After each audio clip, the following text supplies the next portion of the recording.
Hey everyone, it is Katie Phang with The Contrarian. As we are entering a very special holiday weekend, I am privileged to be able to spend time with Paul Rieckhoff about Memorial Day. I couldn't think of anybody better with whom to have this conversation. Paul, it's good to see you. How are you doing? Great to see you. Congrats on the new show. Thrilled to be talking to you. Thanks, Paul. Before we decided to do this conversation, I was saying that at this moment in time, I think it's so critically important for all of us to be reminded about why we even have the federal holiday Memorial Day, what it means, especially to somebody like you, and kind of frame it a little bit for us to have an appreciation of the level of sacrifice that has been made over the years to ensure that our country remains a democracy. Yeah, I mean it's a gut check day when we need gut checks daily.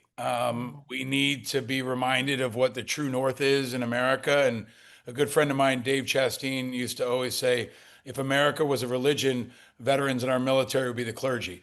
So we Mhm. are the protector of the flame, the guardians of the values, the conscience for this country at all times, but especially when it's needed most. And Memorial Day is coming in the middle of the all of it, right? And unfortunately, like everything else in the Trump administration, especially, it'll be politicized and it'll be manipulated and it'll probably twisted in some ways into different kinds of propaganda and partisan talking points.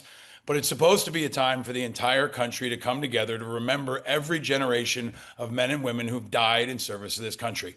It's different from Veterans Day, where you celebrate the living. It's different from Armed Forces Day, which just happened a couple days ago, where you celebrate the folks in the armed services. It's a time for remembrance and reflection and honoring the sacrifices of those people. But it's also become a mattress sale holiday. It's become when so many Americans go to barbecues and beaches, and so many veterans go to cemeteries. So I think it's a real, insight into the weird paradox that is America, right? Where you've got, Trump stripping away civil rights and firing veterans and all this political drama.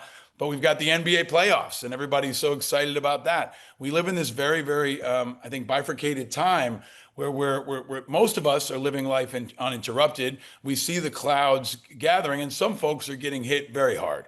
And I think Memorial Day is a good time to think about what people died for, the values that they died for, and the principles that they stood for, many of which are under attack right now in very deep and profound ways. So eyes are going to be usually on Arlington, where the president usually appears.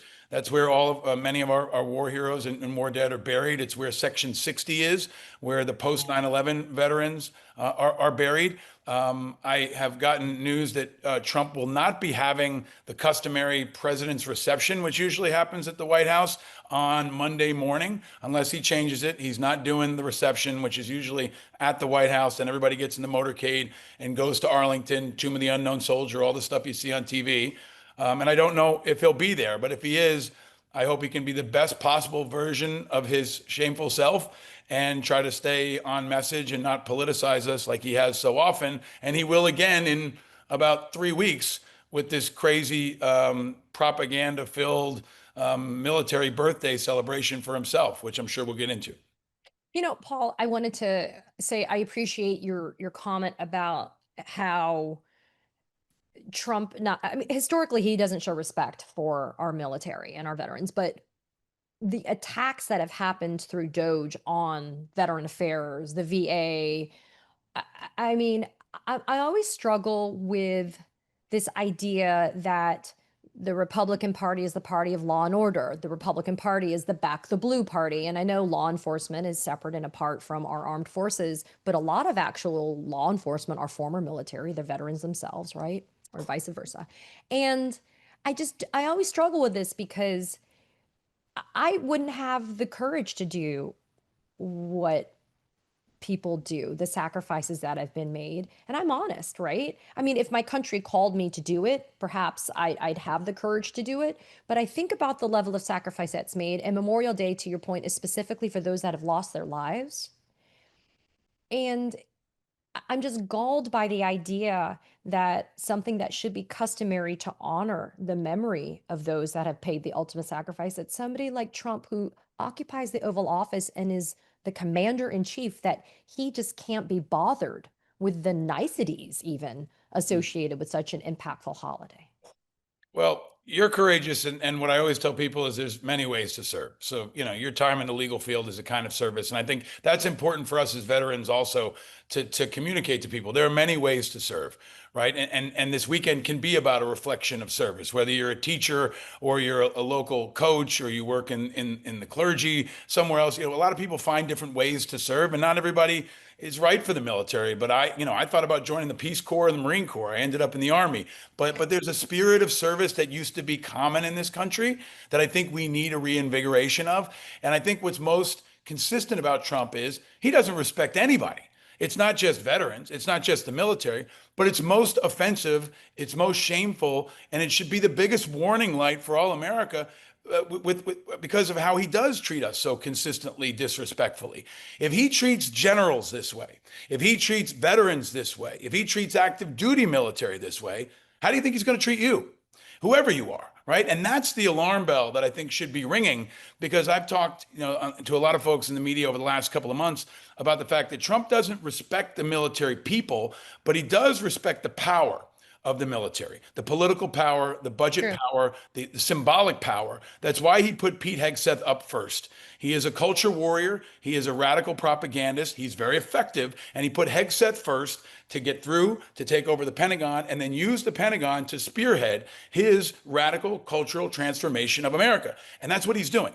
He fired C.Q. Brown, the chairman of the Joint Chiefs. He installed Secretary Hegseth, who should never be there, who's the most disqualified person in history. They started firing all the JAGs, the senior military leaders. Now they've started to purge generals the next level down, firing two of the 11 four-star generals, including two women, right? They're working their way down through the military, and they're also doing things like banning trans people. They're firing people they think are indispensable. They're banning books. So what I want people to think about is focus on the military, because Trump is using it as an instrument for transformation. And if you get the military and the Pentagon, everything else is easy. That is a strategic effort that is actually working. And I think what folks don't appreciate in the midst of everything else is, in my view, this is the biggest threat. This is the place with the nukes. This is the place with the biggest budget and the key elements of our alliances. He's got troops on the border. So think about it as a crazy radical person breaking into your house. The first place he went for was the gun closet. Yeah. He's got the gun closet now, and he's starting to use it. That's unbelievably sobering and terrifying all at once, especially when you consider the lack of competency on the part of Pete Hegseth, who's easily controlled by Donald Trump. So, to your point, there's a reason why he was installed as the head of the Department of Defense, because he is pretty much allowing the puppeteer of Donald Trump to be able to control what he's doing. I wanted to ask, though, I know you talk to other veterans, and I should have started our conversation by saying thank you for your service. I know you talk to other veterans. How are they feeling about this? They cannot be pleased because it's such a stain on your legacy, not you individually, right? But it cannot be taken well by veterans. Veterans are not a monolith. There's almost 20 million of us across America, and we're as diverse as this country. So you've got people who are, hardcore lefties who love AOC, and you've got hardcore Trump supporters who are participating in January 6th. So we run the spectrum. But I think there is a very important moderate center, right, that always kind of serves as an azimuth for us.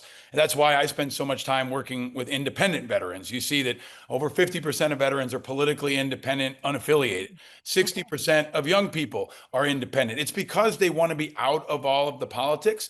And those people in the middle are alarmed. The people who have not been involved in politics before are getting involved. The people who don't normally speak out are speaking out. You've had, 7 of the last secretaries of defense from both parties spoke out against Hegseth. So the people who know, including many people who are in uniform who can't speak out, understand this is completely unprecedented, dangerous, and fucked up. Right? This is not normal, and we can't normalize it in any way because of the attacks on our institutions, the attacks on our values, the manipulations and politicizations of our military in particular, and just the lack of character the lack of moral standing. Our Secretary of Defense used to be somebody like Bob Gates, right? Someone like Chuck Mm. Hagel, right? Think about all the different parties, but it was the place that was supposed to be insulated from politics, the person with honor or at least execution and respect. Think about Don Rumsfeld, how he was viewed in the early days, or Dick Cheney, right? That was the job you put your most serious person, your most effective person. And now we've got a person who is most effective at No, no, waging Signal culture. Gate guy. Yeah, And, well, we have Signal but he Gate. is effective at something, Katie, that's really important. He's a master communicator. He's a master manipulator. He's very good on TV. He knows how to hit the buttons that matter to Trump. And he looks the part in the same way others do in this administration. And he's hit a lot of potholes that I think the Democrats have failed to stop him on. I think they failed to block him. And he's rolling up the points now despite his stumbles. But I'm going to keep saying national security is the most important thing. I know everyone feels under attack, but remember, these are the people that have the nukes. These are the people that have the tanks. These are the people who can deploy the National Guard to the border, and they could theoretically and practically deploy the National Guard in our streets. So the danger level, the threat level here is always higher and requires more attention than anywhere else. And that is also why when you see Kristi Noem as your Homeland Security Secretary and Tulsi Gabbard as the head of your NatSec, you have to sit there and understand, to your point, these are strategic placements. These are not just, let me reward, people that are obsequious and that kiss my ass. This is a very strategic placement that's being done by Trump. I do want to talk really briefly about the birthday of the Army. I think we should celebrate the birthday of the Army. I think it's a great idea, but I don't agree with the idea that under the guise of it being the celebration of the birthday of the Army, that it ends up being co-opted, hijacked, whatever, kidnapped by Donald Trump because it happens to fall on Trump's birthday. I haven't seen any of the recent reporting, and I really probably should bone up on it, but by last reports, it was not definitively going to be done on that day in terms of it being Trump's birthday. Or do we know, Paul, that it's actually going to be happening on Trump's birthday and that it's going to cost as much as it looks like it was going to cost, which was wild? It looks like it is, and it's going to be $47 million or so. And I think here's the thing everybody should think about. Do you hear him talking about Memorial Day right now? Do Nope. you see reporting on Memorial Day right now? Are we talking about how to honor our service members, how to come together around Memorial Day, right? We're not talking about that because he wants to do his own thing.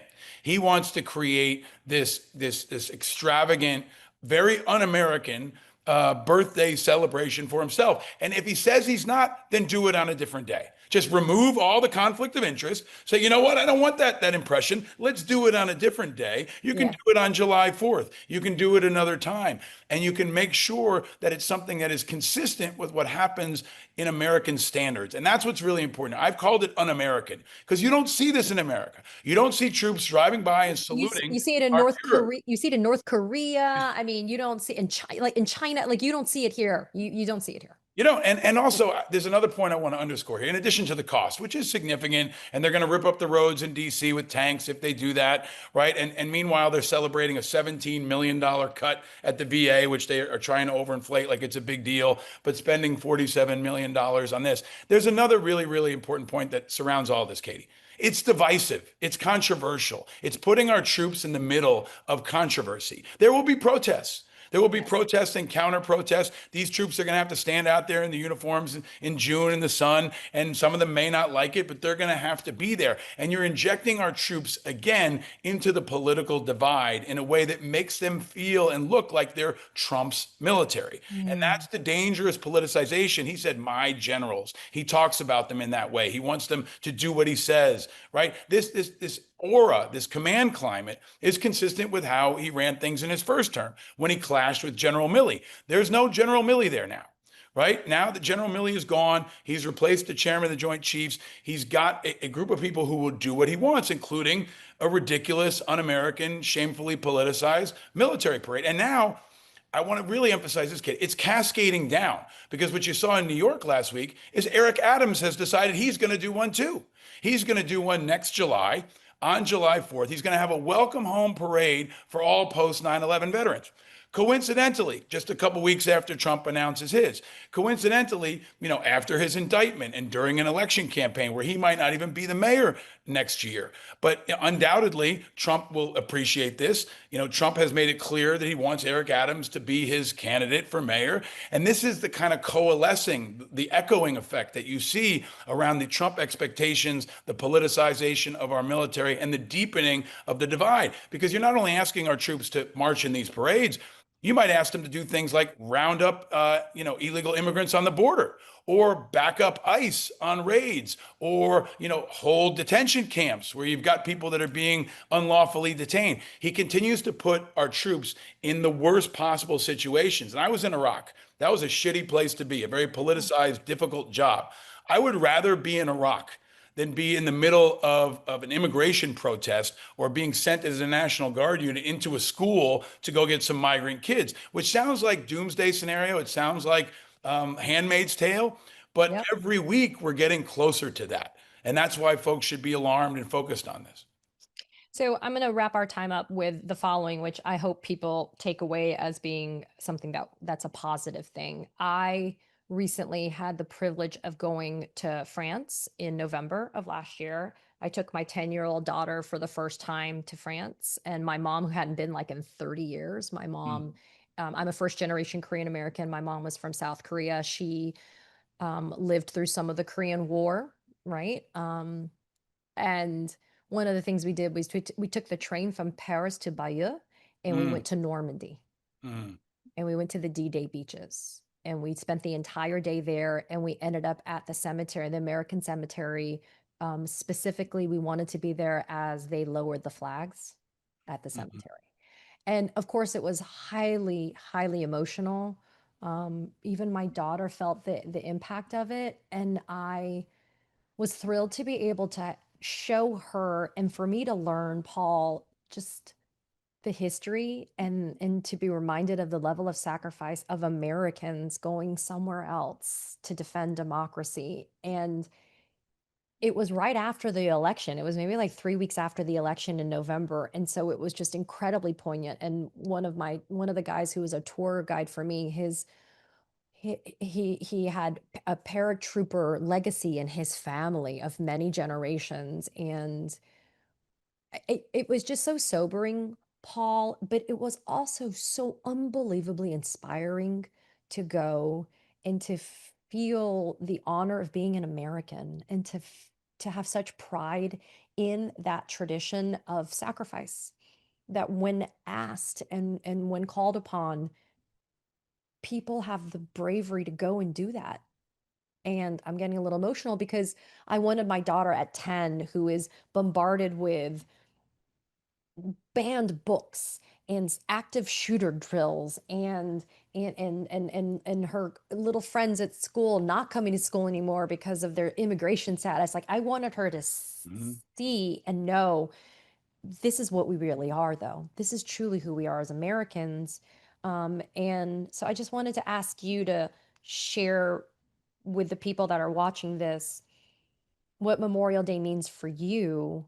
Um, because I feel like for me, Memorial Day is me just taking that time on Monday to think about what I felt and I saw when I was over in Normandy. Mm. Thank you for sharing that. Vigilance is the price of freedom. Eternal vigilance is the price of freedom. And some of us pay with everything, and some of us don't pay much at all, especially now where you've got, an all volunteer military and no draft. So Memorial Day is a really important teaching tool, right? It's a gut check, but it's also a teaching tool for America and for the world. I've got two little boys, 9 and 6, and we had a flag football game last weekend. And afterward, we were walking, and there was a statue with flowers around it honoring the folks who died at Flanders Field, the Doughboys, the World War Yep. One Doughboys. And my boys asked me, why did they call them the Doughboys? And we talked about that. And we looked at the statue, and they said, those were guys, right? And I said, some of them were kids. And they said, how old, Dad? I said, some were 15, 16. And they looked at me and they stopped. They said, 15, 16? I said, yes. Some lied about their age and they were 15, 16 years old. Some didn't fight in uniform in places like France where they had to take up arms. And it's a reminder of the sacrifice that's been made so that we could be free. Every generation has done that. But I think it's important to remember too that it's happening right now, right? There are 15 and 16-year-olds fighting in Ukraine against Putin's fascism, right? They're fighting and dying right now. We're going to go to the beach, and kids are going to be on TikTok, and their kids are fighting drones and waiting for their parents to come home. So we have to remember that it's not just ancient history, it's current history. It's Yeah. happening right now. And I think threading that is really important. And there's also another piece. I talk a lot about my friends. We all know that any one of us that got home was lucky not to be buried somewhere. And I tell my kids and everybody about Sergeant Major Eric Cook, Command Sergeant Major Eric Cook, who went on patrol with us on Christmas Eve in Baghdad and was killed that night by a roadside bomb. He was on patrol with my guys. He went forward. We heard the explosion, and he was killed on Christmas Eve. On Christmas Eve, I always am rattled by Christmas Eve as much as I am by Mm. Memorial Day, because we came back as a platoon in a war zone. We shared a bottle of whiskey that my father had illegally sent to us, and we all just toasted life. So there's a part of Memorial Day too that's about celebrating life and honoring those that died by living a good life, living a life worth living, leading and honoring their sacrifice, not just with bullshit platitudes or posting something on your social media, but asking, like, am I worthy of their sacrifice? And if you don't like where this country is going, then fight for it. Because that's what every generation has had to do. You don't have to love every bit of this country to fight for it. In the same way, you don't have to love everybody in your family to fight for them. And right now is a time where we should be inspired by their fighting, because we need to fight in whatever way we can peacefully right now, right? That's critical. But we've got to fight back for the values that they died for, because in my view, they've never been more urgently under attack than they are right now. This is a Memorial Day. It'll be a July 4th. It'll be a Veterans Day, where it's going to continue to go up in heat and violence, which is another factor that we're seeing across this country right now. Our young people have to be brave, especially, and they can look to generations that came before us for an example, especially around Memorial Day.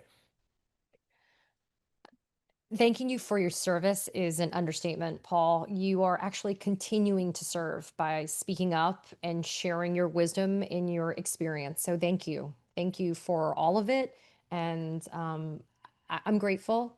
And as I told you before we started, this conversation was so important and so Mm. special for me to have today as we enter into this weekend. So thanks, Paul, for that. Thank you. And can I ask folks, if they're listening or watching, if you want to do more, you want to get involved, there's an Yes. organization I've been a huge supporter of for decades called TAPS, Tragedy Assistance Program for Survivors. They're the leading organization that supports the families of the fallen. They'll be doing good grief camps in Washington this weekend, where they'll bring thousands of kids together who've lost somebody, not just to combat, but also to suicide, which is Mm. taking lots of folks every day, and to toxin exposures. We're seeing lots of our brothers and sisters dying of cancer. So TAPS is leading the way. They're also bringing people together around the country, and they're also doing work in other parts of the world, in Ukraine, in Mogadishu, wherever there's conflict. TAPS is going in to work with the survivors. And that's really what this is also about, is honoring the living memory of the folks who've died. And those are the families they've left behind. So check out TAPS, spread the word, donate a couple bucks if you can. And take a minute to go silent. It's something we started at IAVA years ago. At 3 o'clock on Monday, we invite all Americans, whoever you're with, just take a minute and go silent and just reflect on that day and why you've got that day off of school and work. And then go on and do what you're going to do. But take a minute to go silent at 3 o'clock, post it on social media and share it if you want. But it's one chance for us all to come together as Americans and reflect. Thank you. And everybody is going to go do that. Thanks, Paul Rieckhoff. It's You good to got it, see you. Katie. Thank you for your Have a good leadership and your Wednesday. strong voice. Thank you.